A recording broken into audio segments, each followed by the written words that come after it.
ಶನಿ ಬುಧನಿಂದ ಪ್ರಬಲ ಕೇಂದ್ರ ರಾಜಯೋಗ.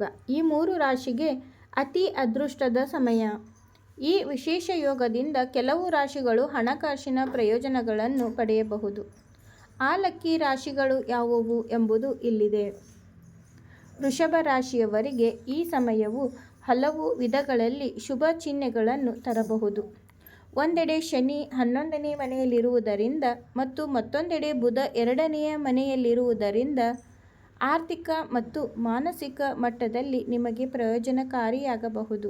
ಈ ಸಮಯ ಮಾನಸಿಕ ಶಾಂತಿಯನ್ನು ಪಡೆಯುವುದು, ಒತ್ತಡವನ್ನು ಕಡಿಮೆ ಮಾಡುತ್ತದೆ ಮತ್ತು ನಿಮ್ಮ ನಡವಳಿಕೆ ಮತ್ತು ಸಂವಹನ ಕೌಶಲ್ಯದ ಆಧಾರದ ಮೇಲೆ ನೀವು ಜನರನ್ನು ಮೆಚ್ಚಿಸಲು ಸಾಧ್ಯವಾಗುತ್ತದೆ. ಕೆಲಸದ ಸ್ಥಳದಲ್ಲಿ ನಿಮ್ಮ ಪ್ರಭಾವ ಹೆಚ್ಚಾಗುತ್ತದೆ ಮತ್ತು ಹಿರಿಯರ ಅಧಿಕಾರಿಗಳ ಬೆಂಬಲದಿಂದಾಗಿ ವೃತ್ತಿ ಬೆಳವಣಿಗೆ ಅವಕಾಶಗಳಿವೆ. ಉದ್ಯೋಗದಲ್ಲಿ ಬಡ್ತಿಯ ಸಾಧ್ಯತೆಗಳು ಇವೆ. ವ್ಯಾಪಾರಿಗಳು ಲಾಭ ಗಳಿಸಬಹುದು ಮತ್ತು ದೀರ್ಘಕಾಲದವರೆಗೆ ಸಿಲುಕಿಕೊಂಡಿದ್ದ ಆರ್ಥಿಕ ಕೆಲಸಗಳಲ್ಲಿ ಪ್ರಗತಿ ಕಂಡುಬರುತ್ತದೆ. ಮಕ್ಕಳಿಗೆ ಸಂಬಂಧಿಸಿದ ಕಾಳಜಿಗಳು ಕೊನೆಗೊಳ್ಳುತ್ತವೆ ಮತ್ತು ಜೀವನದ ಅನೇಕ ಹಳೆಯ ಸಮಸ್ಯೆಗಳು ಪರಿಹರಿಸಬಹುದು. ಮಕರ ರಾಶಿಯ ಜನರಿಗೆ ತುಂಬ ಶುಭವಾಗಬಹುದು. ಶನಿ ನಿಮ್ಮ 3ನೇ ಮನೆಯಲ್ಲಿ ಮತ್ತು ಬುಧ 6ನೇ ಮನೆಯಲ್ಲಿ ಸಂಚರಿಸುತ್ತಿದ್ದು, ಇದು ಧೈರ್ಯ, ಕಠಿಣ ಪರಿಶ್ರಮ ಮತ್ತು ತಿಳುವಳಿಕೆಯನ್ನು ಉತ್ತೇಜಿಸುತ್ತದೆ. ಬರವಣಿಗೆ, ಮಾಧ್ಯಮ ಅಥವಾ ಸಂವಹನ ಕ್ಷೇತ್ರಗಳಲ್ಲಿ ಕೆಲಸ ಮಾಡುವವರಿಗೆ ಈ ಸಮಯವು ಉತ್ತಮ ಸಮಯ ಎಂದು ಸಾಬೀತುಪಡಿಸಬಹುದು.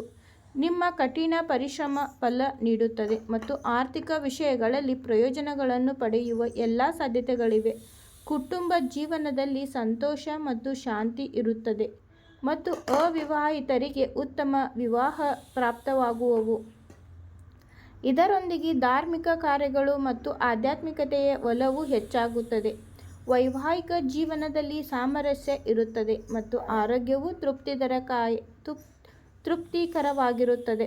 ಕುಂಭರಾಶಿ. ಶನಿ ಮತ್ತು ಬುಧದ ಈ ಸಂಯೋಜನೆ ಕುಂಭರಾಶಿಯವರಿಗೆ ಅದೃಷ್ಟವರ್ಧಕವಾಗಬಹುದು. ಶನಿ ಪ್ರಭಾವ ಈ ರಾಶಿಚಕ್ರದ ಮೇಲೆ ಆಳವಾಗಿರಬಹುದು, ಆದರೆ ಬುಧನ ಉಪಸ್ಥಿತಿ ಅನೇಕ ಸಮಸ್ಯೆಗಳಿಂದ ಪರಿಹಾರವನ್ನು ನೀಡುತ್ತದೆ. ದೀರ್ಘಕಾಲದವರೆಗೆ ತೊಂದರೆಗಳನ್ನು ಎದುರಿಸುತ್ತಿದ್ದ ಜನರಿಗೆ ಈಗ ಪರಿಹಾರ ಸಿಗಲು ಪ್ರಾರಂಭಿಸುತ್ತದೆ. ಈ ಸಮಯವು ಆರ್ಥಿಕ ದೃಷ್ಟಿಕೋನದಿಂದ ಶುಭ ಚಿಹ್ನೆಗಳನ್ನು ನೀಡುತ್ತದೆ. ಹಣ ಪಡೆಯುವ ಸಾಧ್ಯತೆಗಳು ಮಾತ್ರವಲ್ಲ, ಹಣ ಸಂಗ್ರಹಿಸುವಲ್ಲಿಯೂ ನೀವು ಯಶಸ್ಸನ್ನು ಪಡೆಯಬಹುದು. ವಿದೇಶಗಳಲ್ಲಿ ಕೆಲಸ ಮಾಡುವವರಿಗೆ ಮತ್ತು ಬಹುರಾಷ್ಟ್ರೀಯ ಕಂಪನಿಗಳಲ್ಲಿ ಉದ್ಯೋಗದಲ್ಲಿರುವವರಿಗೆ ಈ ಸಮಯವು ವಿಶೇಷವಾಗಿ ಪ್ರಯೋಜನಕಾರಿಯಾಗಿ, ಆಸ್ತಿ ಸಂಬಂಧಿತ ವ್ಯವಹಾರಗಳು ಸಹ ಲಾಭದಾಯಕವಾಗಬಹುದು. ಸಂಗಾತಿಯ ಆರೋಗ್ಯದಲ್ಲಿ ಸುಧಾರಣೆ ಲಕ್ಷಣಗಳಿವೆ. ಈ ಸಮಯದಲ್ಲಿ ನಿಮ್ಮ ಅನೇಕ ಈಡೇರದ ಆಸೆಗಳು ಈಡೇರಬಹುದು.